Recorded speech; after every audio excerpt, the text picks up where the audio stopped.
जय जगन्नाथ जय जगन्नाथ जय जगन्नाथ जय जगन्नाथ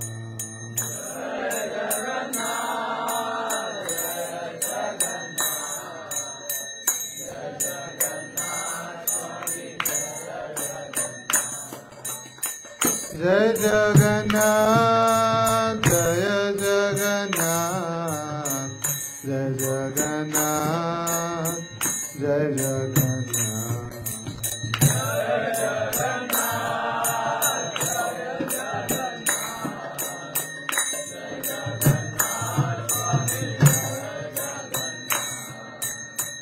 जय बलदेव जय सुभद्रा जय बलदेव जय सुभद्रा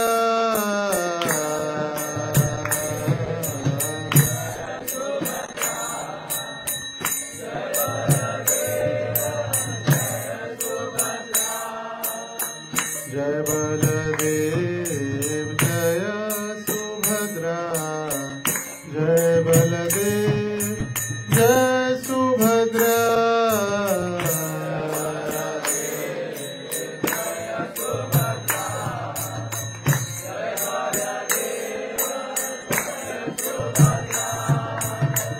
जय जगन्नाथ जय जगन्नाथ जय जगन्नाथ स्वामी जय जगन्नाथ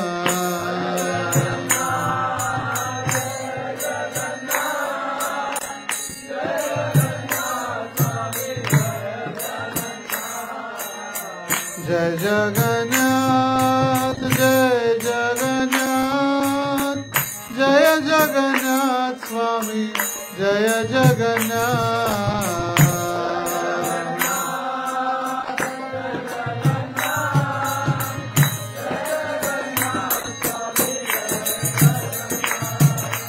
जय बलदेव जय सुभद्रा जय बलदेव जय सुभद्रा जय बलदेव जय सुभद्रा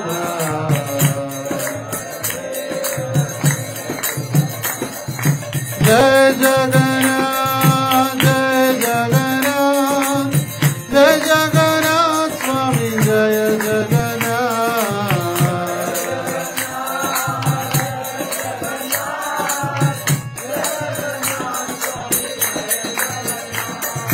जय बलदेव जय सुभद्रा जय बलदेव जय सुभद्रा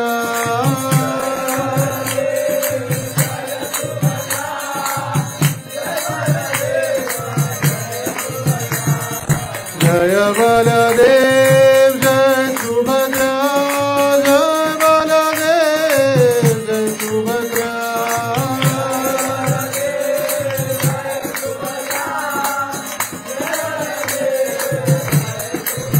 जय जगन्नाथ जगन्नाथ बलदेव जय सुभद्रा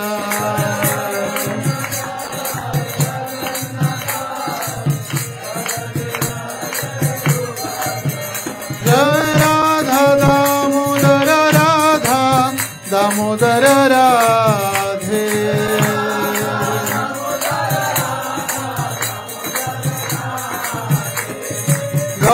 गौरानिताय गौरानिताय गौरानिताय जय गौरानिताय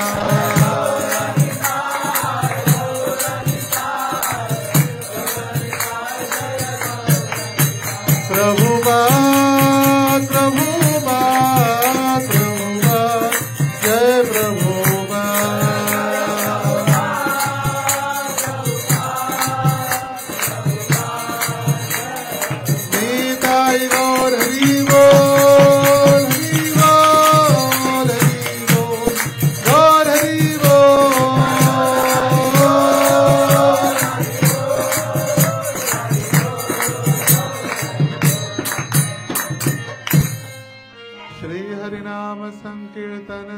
जय। श्री श्री राधा दामोदर की जय। श्री श्री गौरनिताई की जय। श्री श्री राधा दामोदर की जय। निताई गौर प्रेमानंदे। सर्वजण माझ्या मागे म्हणा, ओम नमो भगवते वासुदेवाय।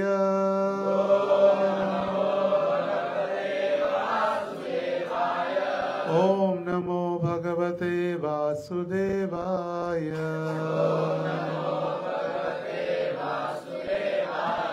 ओम नमो भगवते वासुदेवाय।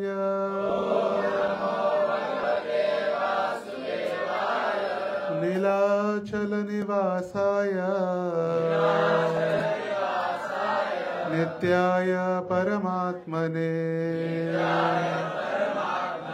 बलभद्र सुभद्राभ्यां जगन्नाथाय ते नमः।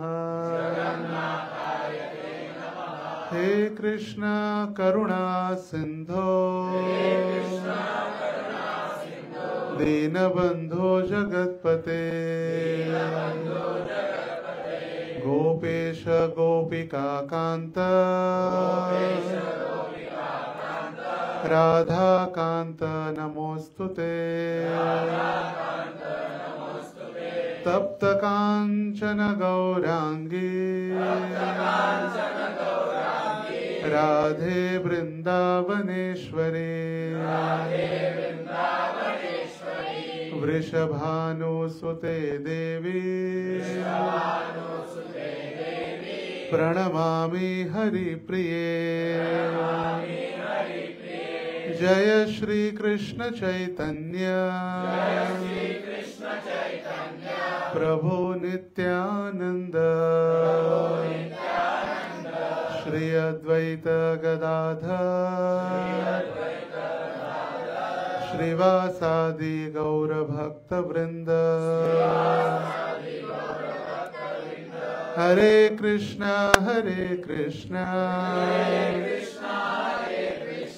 कृष्णा कृष्णा हरे हरे हरे राम राम राम हरे हरे।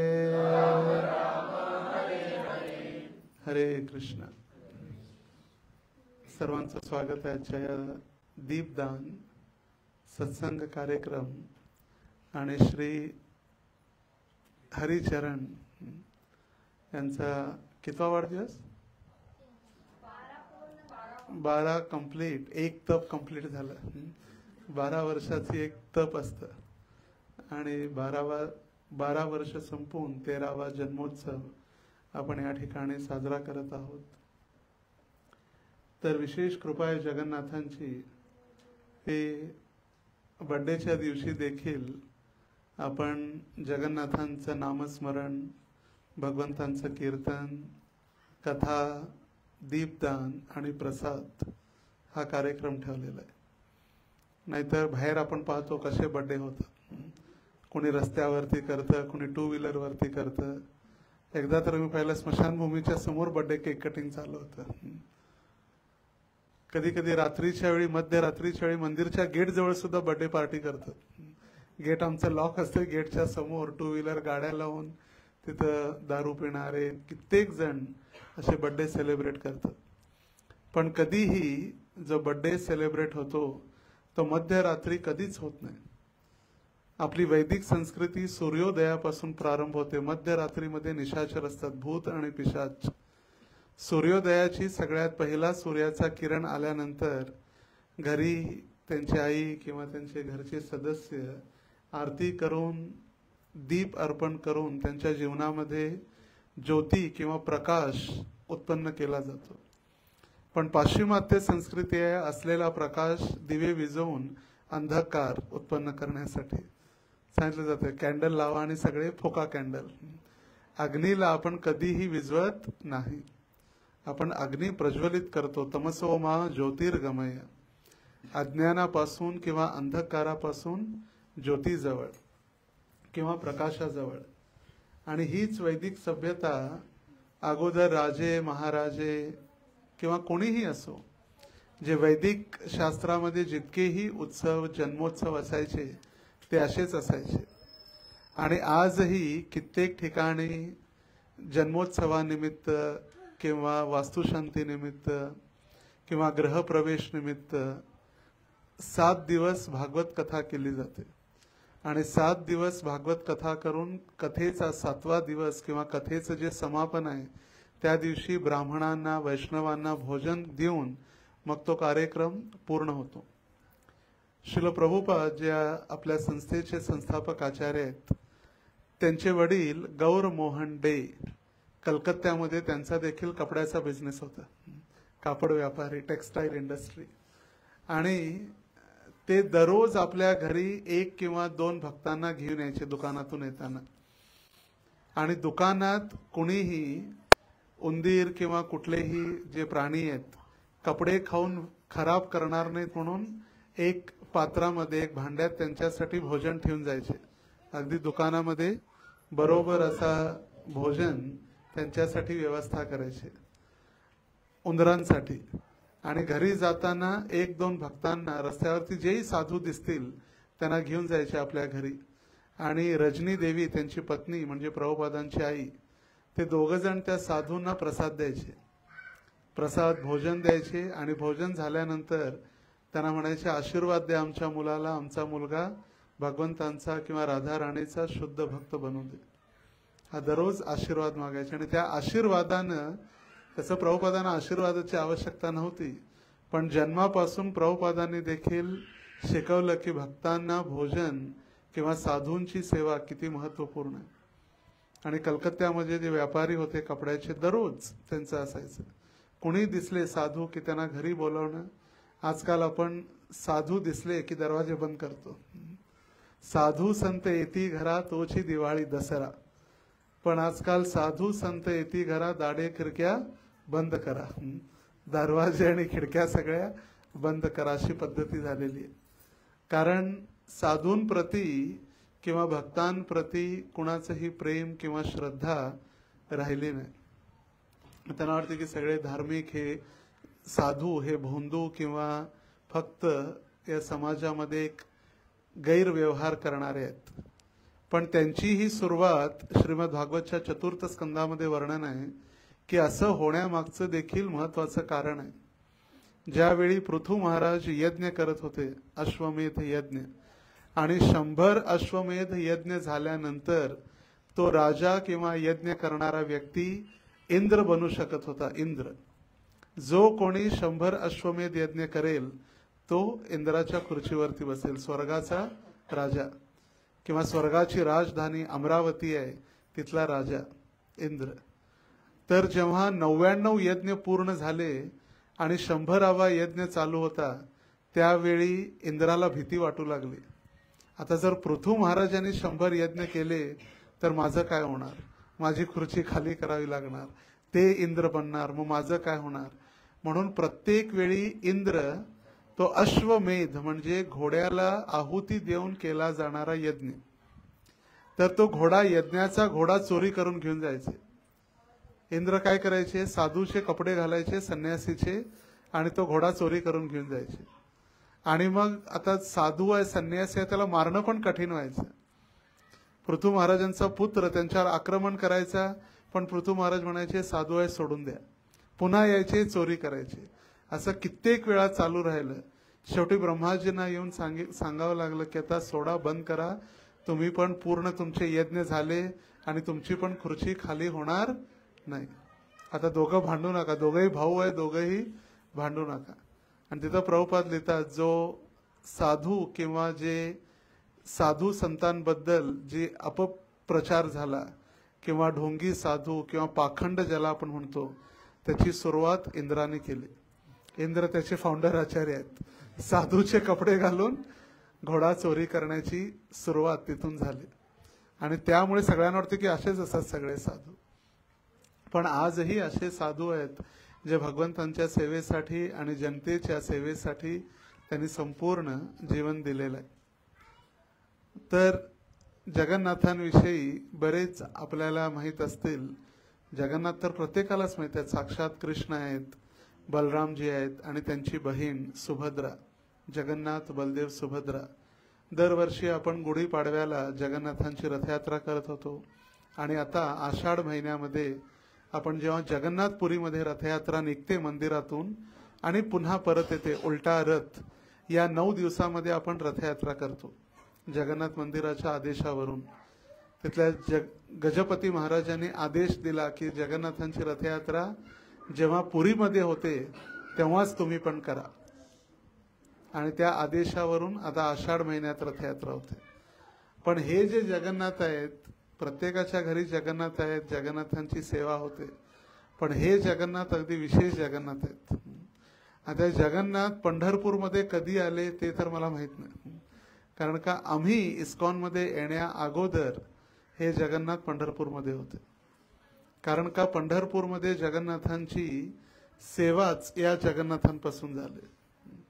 त्यामुळे सगळ्यांनी प्रणाम तर केला, पण माहित नाही जगन्नाथ किती महत्वपूर्ण जगन्नाथ आहेत. हेच विग्रह आणि हेच विग्रह जगन्नाथांचे ज्यांची सेवा स्वतः गुरु महाराजांनी, परमपूज्य लोकनाथ स्वामी महाराजांनी, त्यांची बहीण सीताराणी 1986 साली ज्यावेळी सीता माता पंढरपूरमध्ये आल्या आणि पंढरपूरमध्ये राहू लागल्या, तेव्हा पण हे जगन्नाथ तिथं होते.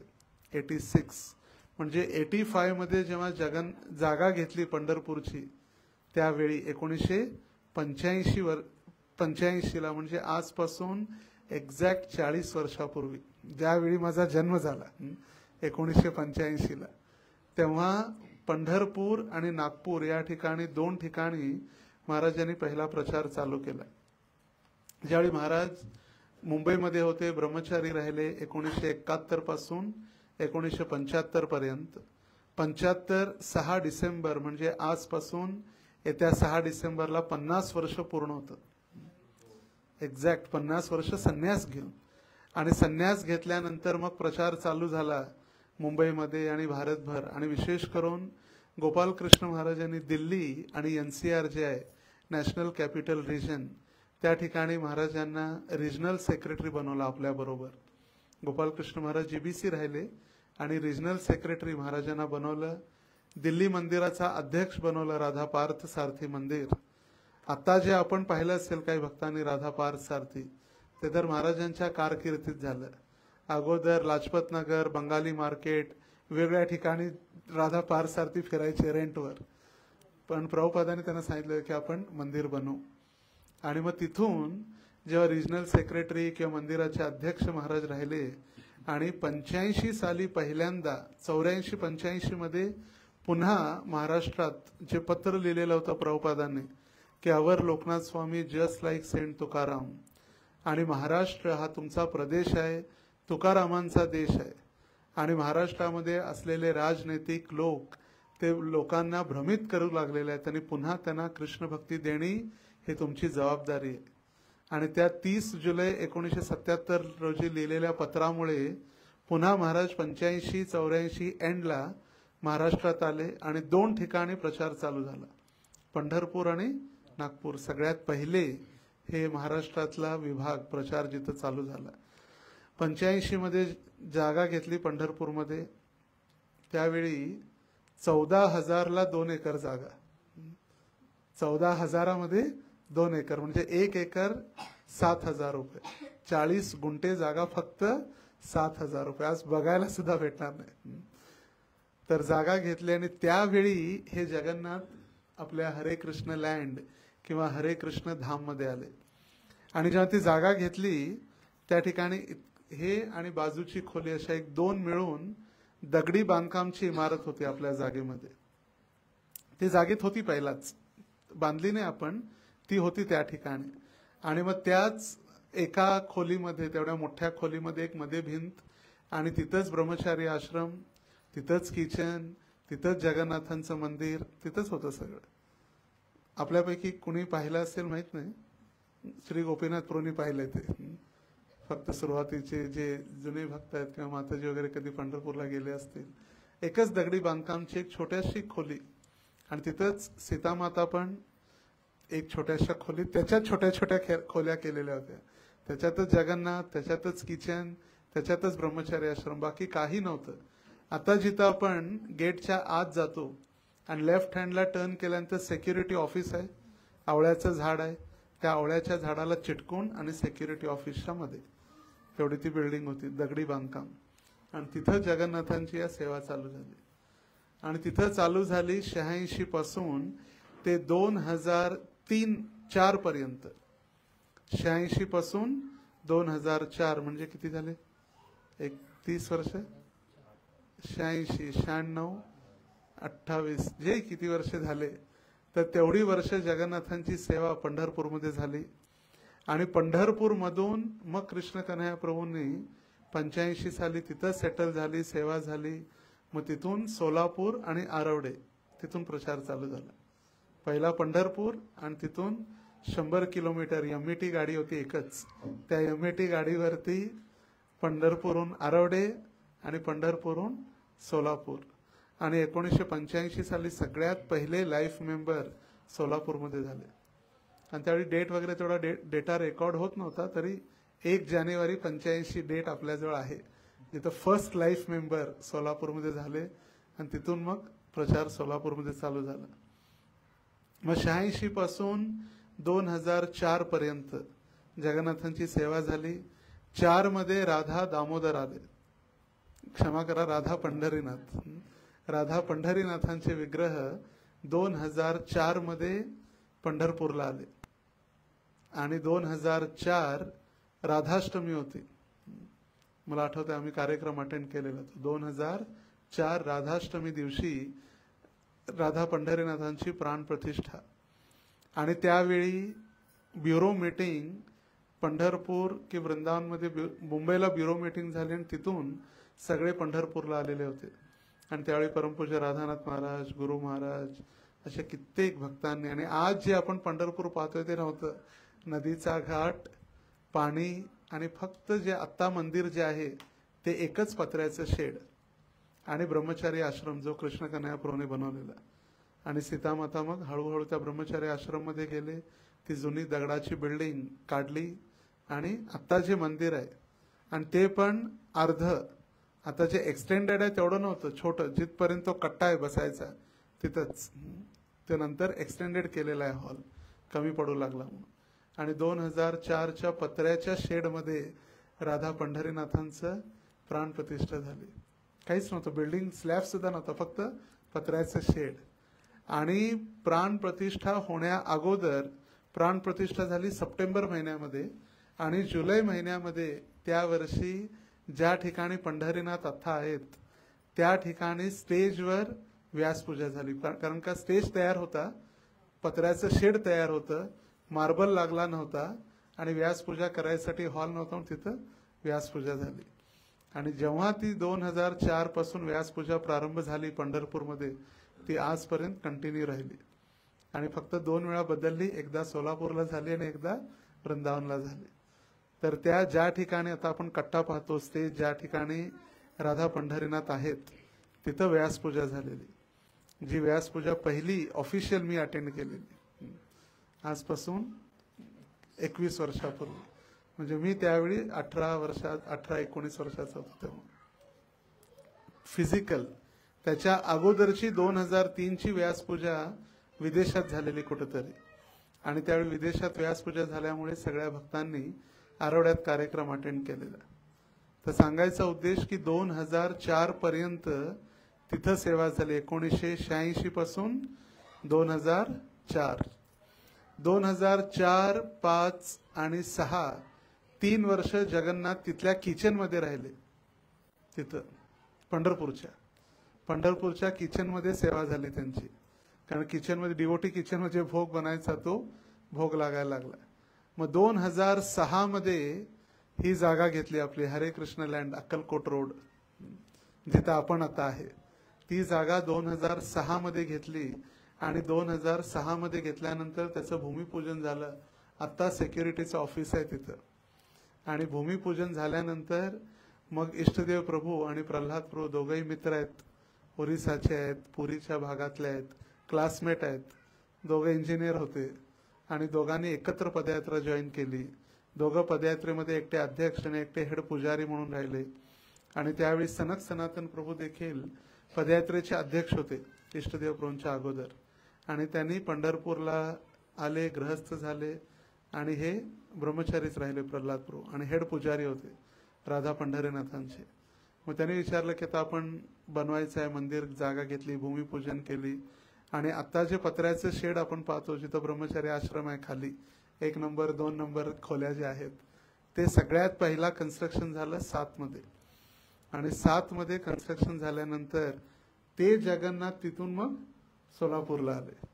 फर्स्ट टाइम जिल्ह्यात प्रवेश केला, पंढरपूर ते व्रजधाम किंवा सोलापूरमध्ये ते हेच जगन्नाथ आहेत. आणि हे जगन्नाथ आले इथं, आणि इथं आल्यानंतर त्यांची सेवा 1 नंबर रूम मध्ये प्रारंभ झाली. ते मंदिर होतं. आजचं जे 1 नंबर आहे रूम तो टेम्पल हॉल, त्याच्या बाजूला किचन, त्याच्या बाजूला रसिक शेखर प्रभूंचा ब्रह्मचारी आश्रम, आणि त्याच्या बाजूला IVF रूम. बस 1 2 3 4. आणि राम गोविंद महाराज वगैरे यायचे ते मग रसिक शेखर प्रभूंच्या बाजूच्या रूम मध्ये राहायचे. तो संन्यासी क्वार्टर्स तिथंच एकाच लाईन मध्ये सगळे.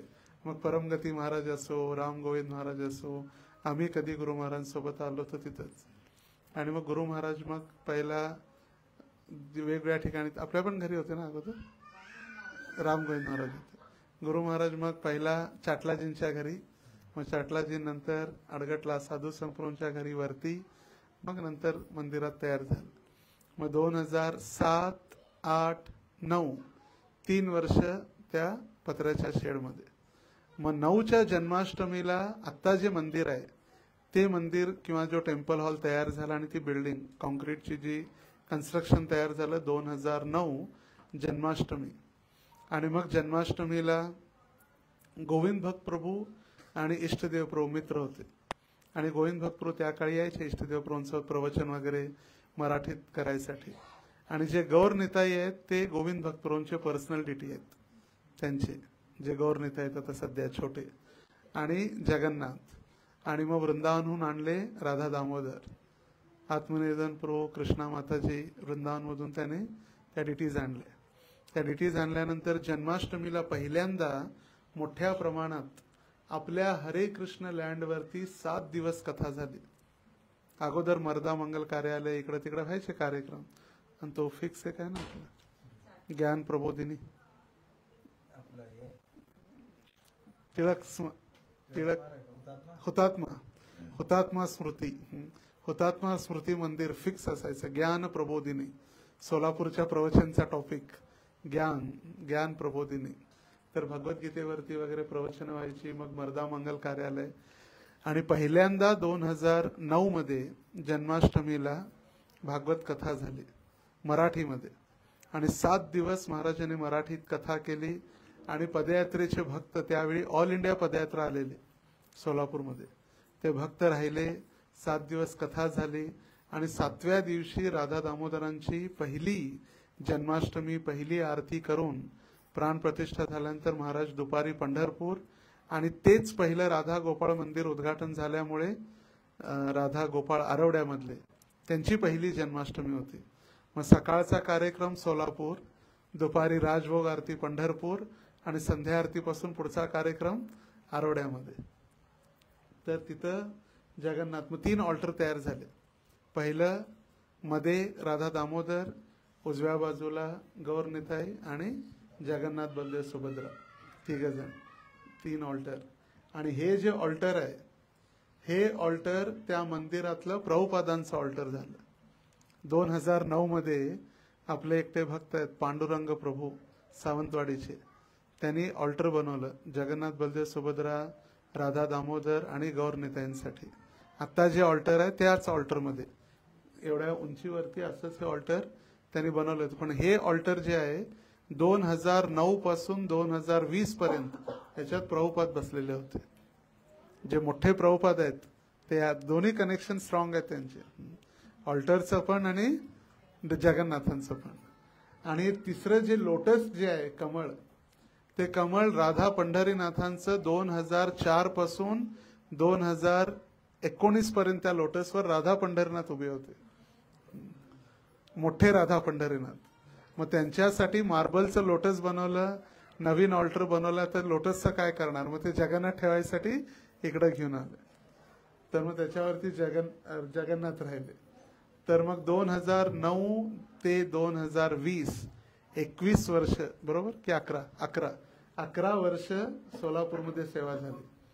मग 2020 मध्ये जेव्हा राधा दामोदरांची प्राणप्रतिष्ठा झाली, तर मग 21 मध्ये चौथा प्रमुख 21 मध्ये जेव्हा प्राणप्रतिष्ठा झाली, त्यावेळी मग डीटी वर्शिप मिनिस्ट्री म्हणाली की तुमच्याकडे जागा कमी आहे आणि एवढे पुजारी ब्राह्मण अजून नाही आहेत, त्यामुळे जगन्नाथांची सेवा 3-3 ऑल्टर नको, आता तुम्ही सुरुवात 1 ऑल्टर पासून करा. मग राधा दामोदर, छोटे गौरनिताई आणि छोटे राधा दामोदर. मग जगन्नाथांना काय करायचं, मग दयाल कृष्ण प्रभूंनी स्वीकारले जगन्नाथ. आणि 2021 पासून याच काळात सप्टेंबर ऑक्टोबर मध्येच आपण डिसेंबरमध्ये आणले का इन्स्टॉलेशन झाल्यावर.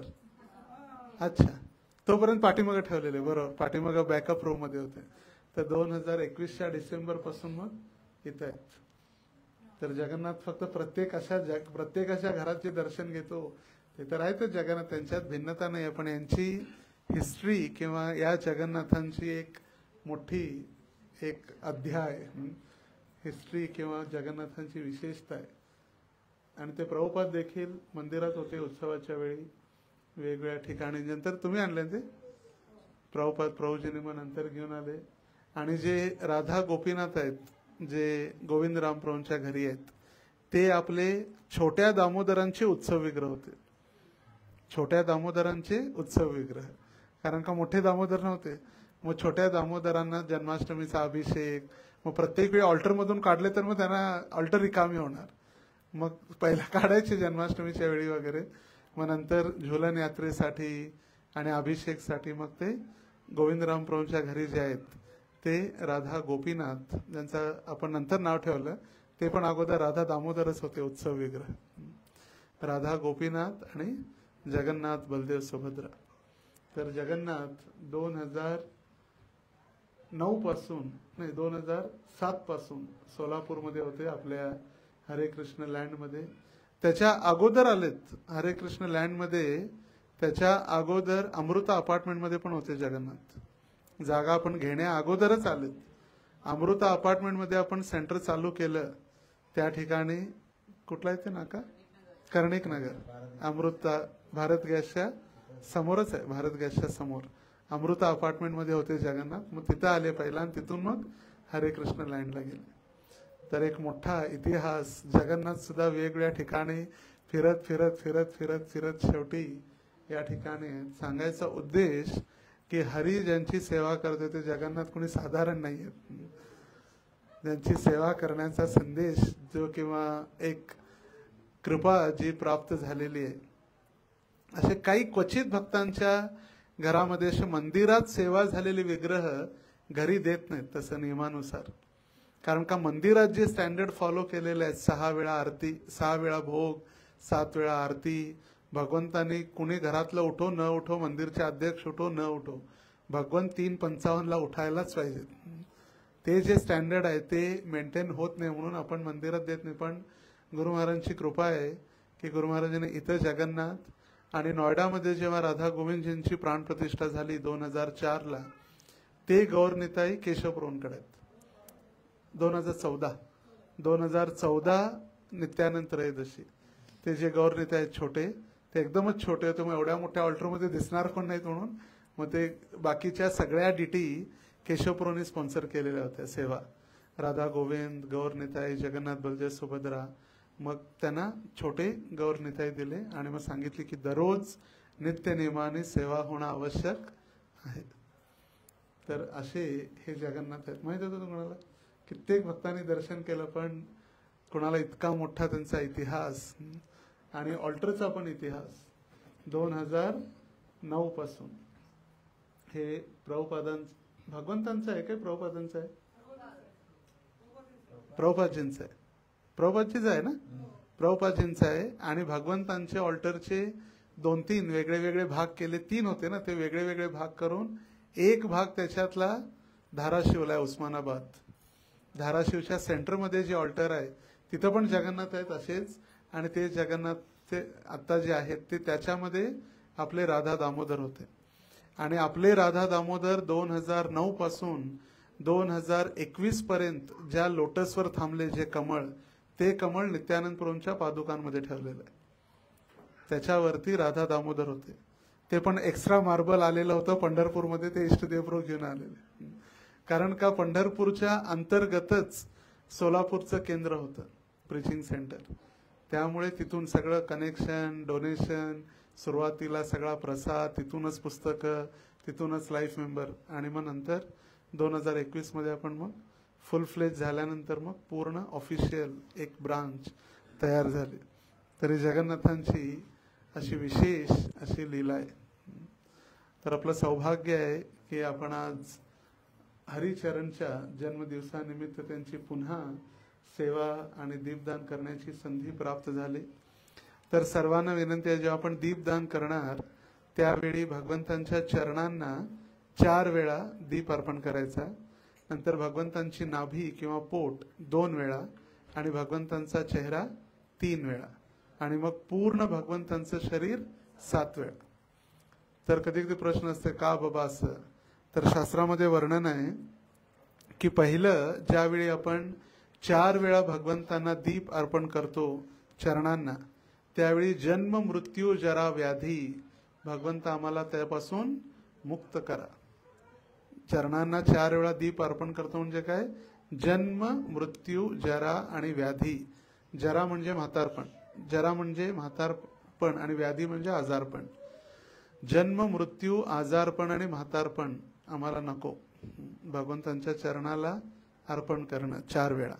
नंतर 2 वेळा लौकिक आणि परलौकिक, हे जो द्वंद्व आहे, हे माझं हे तुझं, हे जग हे वरती जे आहे द्वंद्व जो आहे, माझं तुझं, अमीर श्रीमंत, गरीब, काळा गोरा, हा जो द्वंद्व आहे, तो द्वंद्वातून मुक्त होण्यासाठी भगवंतांची नाभीला 2 वेळा, आणि 3 वेळा म्हणजे जे रजोगुण, तमोगुण आणि सत्वगुण, हे 3 गुण आपल्याला जे परेशान करत असतात त्याच्यापासून मुक्त होण्यासाठी भगवंतांच्या चेहऱ्याला 3 वेळा, आणि 7 वेळा म्हणजे जे भूमी, जल, अग्नी, वायू, आकाश, अहंकार आणि महत्त्व या 7 आवरणापासून भगवंत आम्हाला मुक्त करा आणि तुमच्या धामात घेऊन जा. किती शास्त्रोक्त कारण आहे.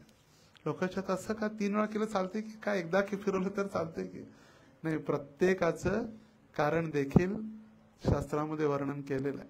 तर आपण दामोदर अष्टक म्हणू, आणि दामोदर अष्टकम झाल्यानंतर ज्यावेळी हरे कृष्ण महामंत्र होईल त्यावेळी सर्वांनी उठून आपण दीपदान भगवंतांना करू शकतो.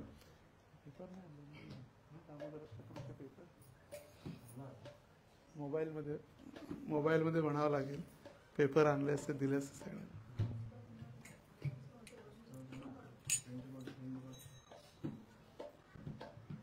मोबाईलमध्ये जर असेल तर आपण आमच्या मागे म्हणू शकता. बऱ्याच भक्तांना पाठ पण आहे. 2 तास किती. जय राधा दामोदर राधा दामोदर राधे.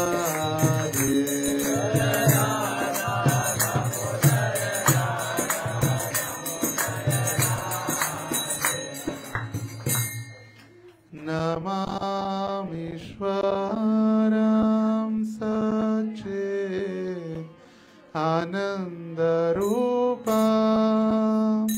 लसत्कुण्डलं गोकुले व्रजमान.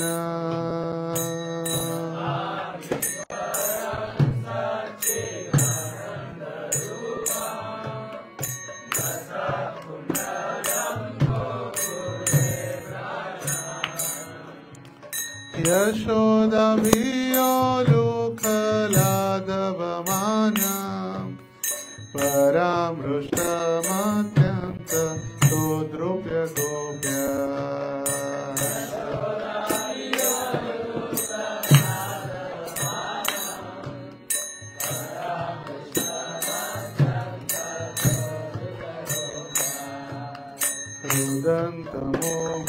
नेत्रं युग्ममृजन्तम् कराम्बुजयुग्मेन सन्तङ्कनेत्रम्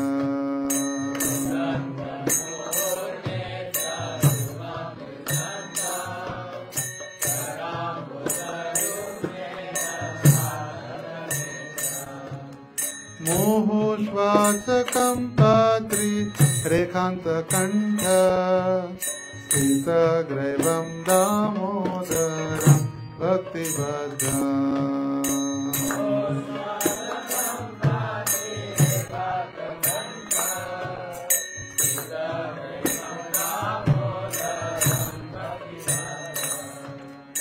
इति दृक्स्वलीलाभिरानन्दकुण्डे स्वघोषं निमज्जन्तम् आख्यापयन्तम्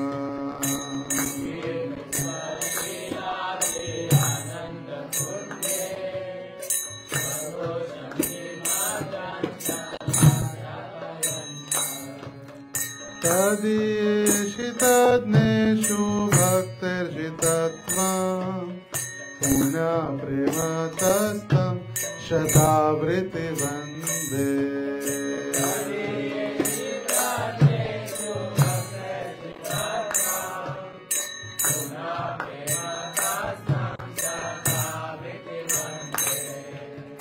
वरं देवमोक्षं न मोक्षवधिं वा न चान्यं वृणेऽहं वरेशदपीह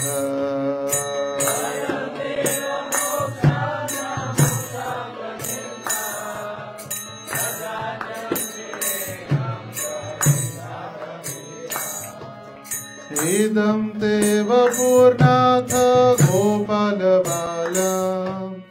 सदा मे मनस्य वीरस्तं किमन्ये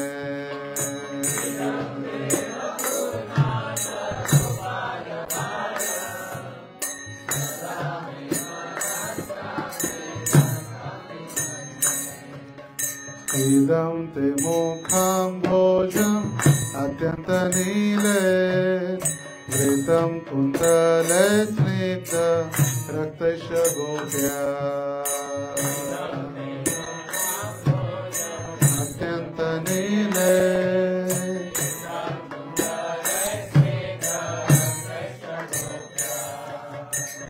मोहशुम्भितं बिम्बं रक्तधरं मे मनस्य वीरास्तमलं लक्षलाभे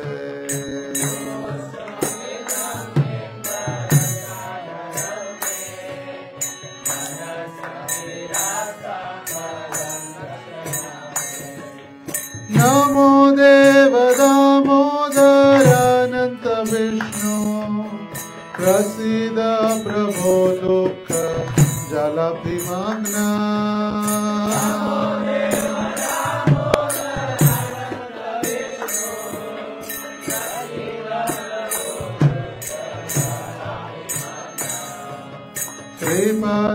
कृपादृष्टिवृष्ट्याति दीनवतानो गृहाणि च मामज्ञ मेध्यक्षिदृश्य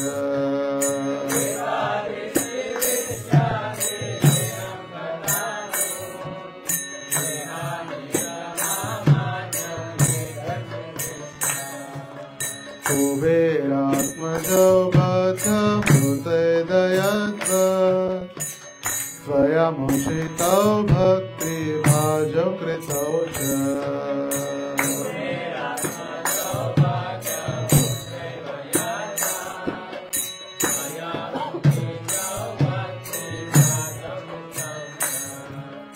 तथा प्रेमा भक्तिं स्वकामे प्रयच्छ न मोक्षे ग्रहो मेऽस्ति दामोदरेह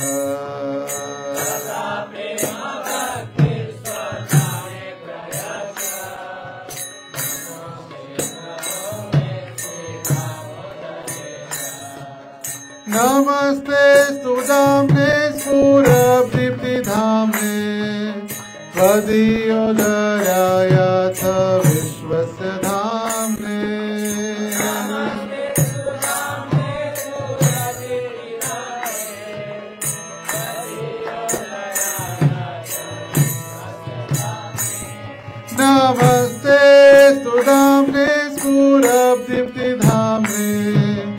त्वदीयोदरायाथ विश्वस्य धाम्ने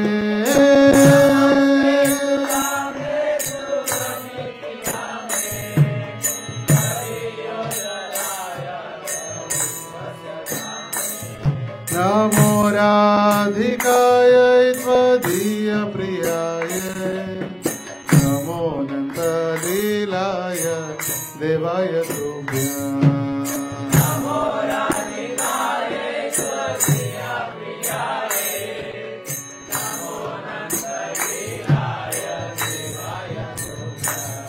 नमो राधिकायै त्वदीयप्रियाय नमो नन्दलीलाय देवाय तुभ्यम्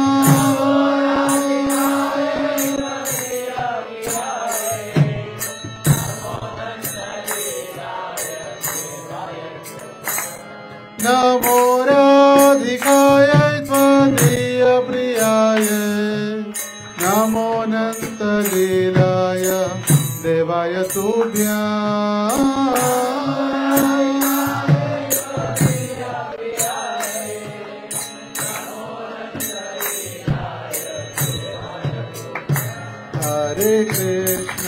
हरे कृष्णा कृष्ण कृष्ण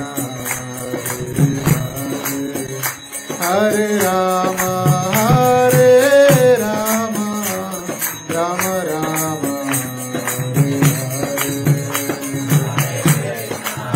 हरे कृष्णा कृष्ण हरे राम हरे राम राम राम जय राधा दामोदर राधा दामोदर राधे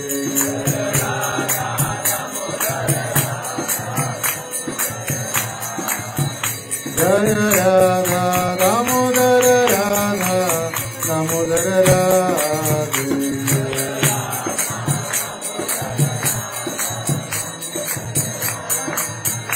जय जगन्नाथ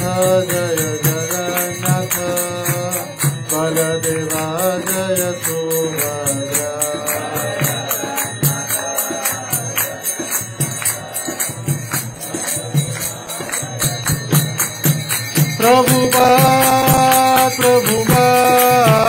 प्रभुपाद जय प्रभुपाद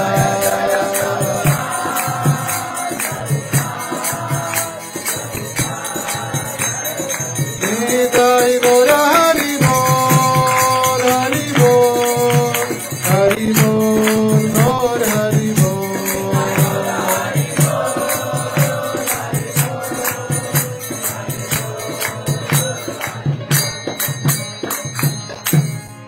श्री राधा दामोदर की जय जगन्नाथ बलदेव सुभद्रा महारानी की जय निताई गौर प्रेमा